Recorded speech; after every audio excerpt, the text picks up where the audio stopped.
इन चारों में 1 मई के अनुसार अगर आप चलते हैं तो कितना सीट भाजपा को देते हैं और कितना कांग्रेस को? भाजपा का अब की बार मैजिक 272 जो उनको एक सरकार बनाने के लिए पूर्ण बहुमत चाहिए, तो आपको क्या लगता है कि भारतीय जनता पार्टी के एनडीए में 400 पार होंगे या 272 बना के भारतीय जनता पार्टी अकेले सरकार बनाएगी? महादशा है तो युवा वर्ग के खिलाफ होंगे बीजेपी के। जो युवा वर्ग है, मंगल युवा का कारक है, सेनापति है, तो बहुत सारे लोग जो युवा हैं वो ठगे हुए महसूस करेंगे और वो मतलब बीजेपी को। राजनांदगांव बड़ा हॉट सीट है, आपको पता होगा कि वहाँ पूर्व मुख्यमंत्री भूपेश बघेल चुनाव लड़ रहे हैं।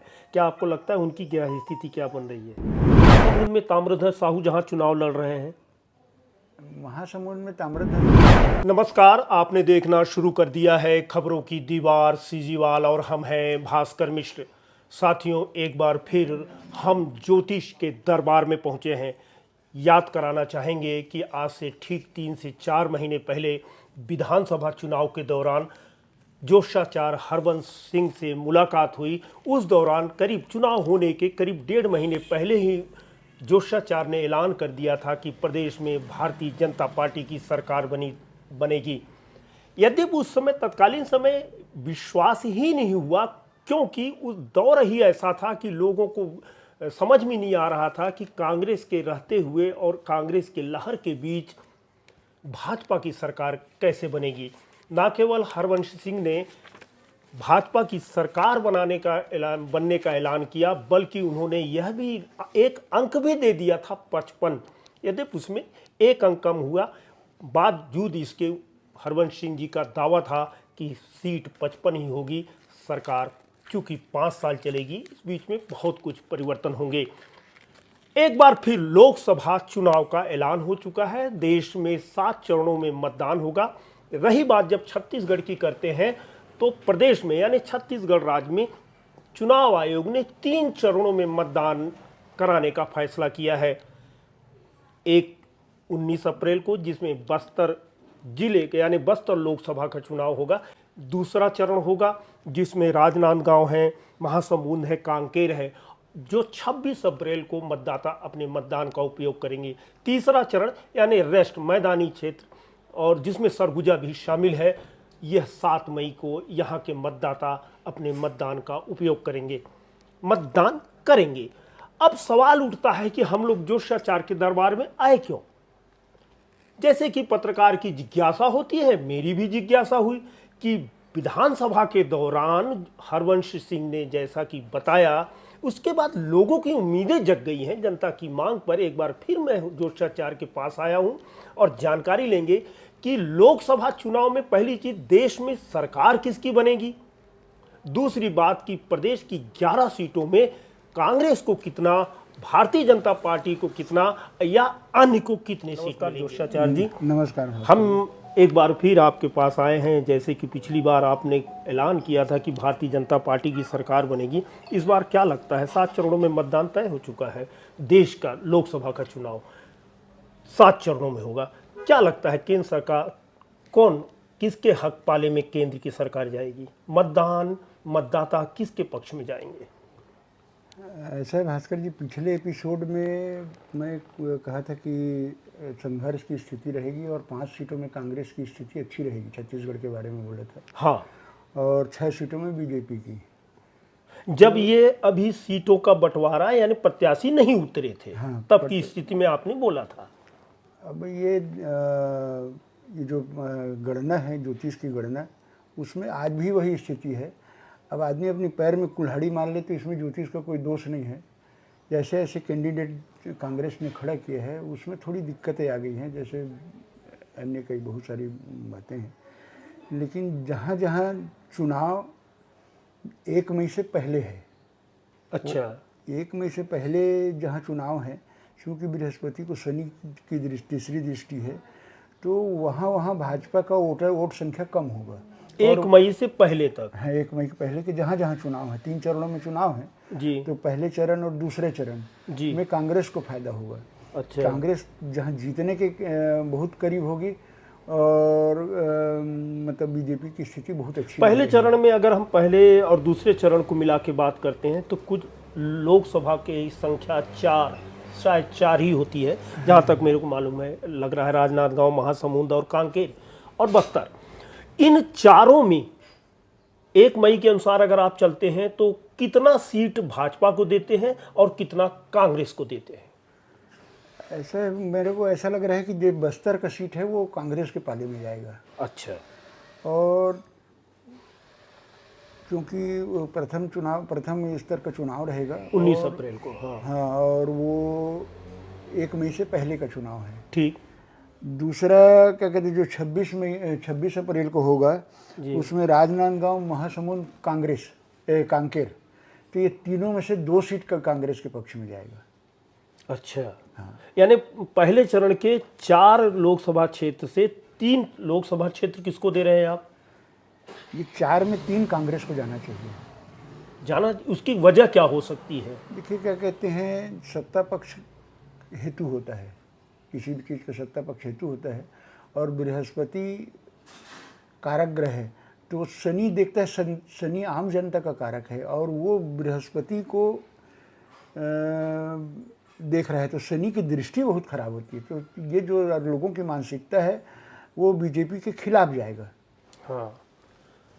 जो आम जनता के मन में बीजेपी के प्रति क्या कहते हैं एक उदासीनता रहेगी, या क्या कहते हैं किसी कारण से कोई भी परिस्थितियां होगी, या वो उन लोगों का कैंडिडेट नहीं होगा। अब ये मेरा विषय नहीं है, ये राजनीतिज्ञों का विषय है, लेकिन ग्रह नक्षत्रों के अनुसार इन सब लोगों को इसमें फायदा होगा। रहा सवाल, आपने एक प्रश्न किया था कि केंद्र में किसकी क्या कहते हैं, किसकी सरकार बनेगी? सरकार ज्योतिष गणना क्या कहता है? ज्योतिष गणना के अनुसार बीजेपी का वोट परसेंटेज घटेगा। देखिए, उन्होंने, यदि आप राजनीतिज्ञ नहीं है, केंद्र सरकार के भाजपा सरकार ने दावा किया है, किसी व्यक्ति का नाम न लेते हुए, अब की बार 400 पार। ये अब की बार 400 पार यानी एनडीए जो अलायंस है, गठबंधन है, भाजपा का अब की बार मैजिक 272, जो उनको एक सरकार बनाने के लिए पूर्ण बहुमत चाहिए। तो आपको क्या लगता है कि भारतीय जनता पार्टी के एनडीए में 400 पार होंगे या 272 बना के भारतीय जनता पार्टी अकेले सरकार बनाएगी? 272 भाजपा का सीट नहीं आएगा। अच्छा। हाँ, 272 से कम 20 सीटें कम आएंगी। अच्छा। और 400 पार? 400 पार तो क्या कहते हैं वो भाजपा का टारगेट है, ये मैजिक नहीं है, ये नहीं आ ही नहीं सकते 400 पार। तो सरकार केंद्र में बनाएगी अकेले दम पर या अलायंस के दम पर? अलायंस के दम पर बनाने का सबसे बड़ी पार्टी रहेगी भाजपा, लेकिन पूर्ण बहुमत में, और जैसा अभी आप बता रहे हैं 400 पार, ये परिकल्पना से भी परे की बात है, ये संभव नहीं है। अभी सबको लग रहा है कि भाजपा 400 पार बनाएगी, 370 बनाएगी या 300 बनाएगी। मेरे को 272 भी मुश्किल लग रहा है। एग्जैक्ट संख्या भी नहीं बता पाऊंगा, लेकिन भविष्य में इसका विश्लेषण करके बता दूंगा। लेकिन भाजपा की सीटें कम आएगी, ये बात की गारंटी है। यानी बड़ा हचपच की स्थिति होगी, सरकार बना पाएगी कि नहीं बना पाएगी, ये कहना भी मुश्किल है। अच्छा। लेकिन यह है कि 270-72 को बीजेपी पार नहीं कर पाएगी, इस बात की गारंटी दे रहा हूँ आपको। और एनडीए 300 के अंदर आ जाएगी? एनडीए 300 के अंदर सब मिला के इनमें अंतर विरोध बहुत है, लेकिन कांग्रेस की स्थिति सबसे बेहतर है। जोशाचार्य जी, हम ये जानना चाहते हैं कि ऐसी स्थिति क्यों आ रही है? आपका ज्योतिष गणित क्या बता रहा है? क्या कुछ कारण है कि जैसे आप बता दिए कि नहीं आने हैं, बड़ी असंतोष की स्थिति है, इसकी वजह क्या होगी? उसका कारण ये है, ग्रह नक्षत्रों का जो प्रभाव होता है, 10 साल का कहते चंद्रमा की महादशा चला तो भाजपा चरम उत्कर्ष पर था। 10 साल चंद्रमा की महादशा 10 वर्ष का रहता है। अभी मंगल का महादशा है, तो युवा वर्ग खिलाफ होंगे बीजेपी के। जो युवा वर्ग है, मंगल युवा का कारक है, सेनापति है, तो बहुत सारे लोग जो युवा हैं वो ठगा हुआ महसूस करेंगे, और वो मतलब बीजेपी को नुकसान करेगा। और कांग्रेस को कितना स्थिति बनती है? क्या ऐसा लगता है कि ये संभावना है कि भाजपा एनडीए गठबंधन सरकार न बनाए, ये लोग बना लें, ऐसी कोई संभावना बनती है क्या? देखिए, गणित के आधार पर? कांग्रेस अपनी लड़ाई लड़ नहीं पा रहा है, हम्म, वो लड़ने में असमर्थ है। उनका जो निर्णय की क्षमता है वो बिल्कुल जीरो है। अभी मैं पाँच सीट जीतने की कहा था और ये ठीक से उम्मीदवार तय नहीं कर पा रहे हैं। इनकी स्थिति बहुत खराब है। ये भाजपा हार रही है, ये महत्वपूर्ण है। कांग्रेस कितना सीट बनाएगी, कैसे बनाएगी, क्षेत्रीय दल बनाएंगे, ये अलग विषय है। लेकिन ये है कि ये जितने भी वोट पड़ेंगे वो कांग्रेस के प्रभाव से नहीं पड़ेंगे। ये भाजपा के आक्रोश का? नहीं, आक्रोश नहीं। भाजपा कोई ऐसा गलत काम नहीं किया कि उसका आक्रोश हो। ग्रह नक्षत्र सब करवाता है। सूर्य का जितना प्रभाव आपके ऊपर है उतना प्रभाव कांग्रेस, लेकिन सत्ता पक्ष उसमें हेतु होता है। तो सत्ता पक्ष की परिस्थितियाँ अलग है। और मोदी जी का 2010 के बाद का जो समय है, 2024 में 24 तक उनका क्या कहते हैं, चंद्रमा का महादशा खत्म हो गया। अब जो आने वाला समय है उनके राज्यों के अनुकूल नहीं है। जैसे मैं एक बार बघेल जी के बारे में कहा था कि 2021 के बाद इनकी स्थिति अच्छी नहीं है और दिन प्रतिदिन उनका प्रभाव घटते गया है। भूपेश बघेल एक अच्छा मुख्यमंत्री रहे हैं और डायनेमिक रहे हैं, लेकिन वो अपने इसको नहीं रोक पाए हैं। अब ये बताइए कि जांजगीर लोकसभा सीट कांग्रेस के जीता हुआ से 8 विधानसभा है। अब शिव डहरिया जी को वहाँ टिकट दे दिए हैं। तो कमजोर हैं क्या आपकी नज़र में? शिव डहरिया जी पार्षद का चुनाव नहीं जीत पाएंगे, यानी आप राजयोग समाप्त हो गया है। देखिए, जांजगीर क्षेत्र में सबसे ज़्यादा नगरीय निकाय है। नगरीय निकाय है और नगरीय निकाय में फूटी कौड़ी नहीं दी है। वहाँ के जितने पार्षद हैं सब तो उनके खिलाफ हैं। यानी आप भाजपा को जितवा रहे हैं कमलेश जांगड़े को? नहीं, मैं किसी को जितवा हरवा नहीं रहा हूँ, मेरी क्या औकात है। लेकिन इतना बता रहा हूँ, ग्रह नक्षत्र का जो खेल है, जो व्यक्ति जिसका रहता है उसका भी वो काम करता है। राजनांदगांव आप बहुत अच्छा परिस्थिति लेके पैदा किए हैं और जिस सेनापति को भेजे हैं उसका ही ग्रह नक्षत्र खराब है, तो युद्ध जीतना बहुत कठिन काम है। इसमें छत्तीसगढ़ में राजनांदगांव बड़ा हॉट सीट है। आपको पता होगा कि वहाँ पूर्व मुख्यमंत्री भूपेश बघेल चुनाव लड़ रहे हैं। क्या आपको लगता है उनकी क्या स्थिति क्या बन रही है? भूपेश बघेल को बीजेपी अगर कहीं जेल भेजा तो ऐसा ना हो कि 10 सीट में कांग्रेस जीत जाए। ये बहुत आश्चर्यजनक। ये क्यों ऐसा लग रहा है कि भूपेश बघेल को जेल भेजेंगे? जो परिस्थितियां बन रही है और जो मीडिया से खबर आता है, क्योंकि भूपेश बघेल के लग्न में मंगल है और आदमी जितना उसको सताएगा वो हारे अपने कर्म से। हाँ, उसको कोई हरा नहीं सके है, वो अपने कर्म से हारे हैं। यानी उनकी कुंडली बड़ी मजबूत है। कुंडली लग्न का मंगल बहुत मजबूत है, इसलिए निर्णय के लेने की क्षमता, प्रशासनिक पकड़ और ये सब बहुत अच्छा था। क्या ऐसा लगता है कहीं ऐसा नहीं है कि क्या कहते, अगर कहीं उसको जेल नहीं भेजे तो वो खुद हार जाए तो कोई आश्चर्य नहीं होगा। लेकिन उसको अगर कहीं भाजपा, तो उसका दुष्प्रभाव, सहानुभूति मिलता है ना। उसके लग्न के मंगल, जिसका लग्न में मंगल रहता है उसको जितना सताओगे उसका भाग्य उतना ही जागेगा।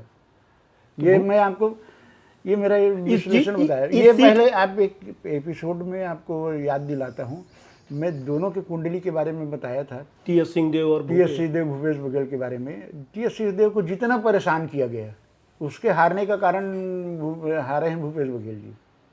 यानी भूपेश को जितना परेशान करोगे कांग्रेस को उतना फायदा है। सिंहदेव जी को जितना परेशान हुआ उतना नुकसान उसको परेशान करने वालों को हुआ।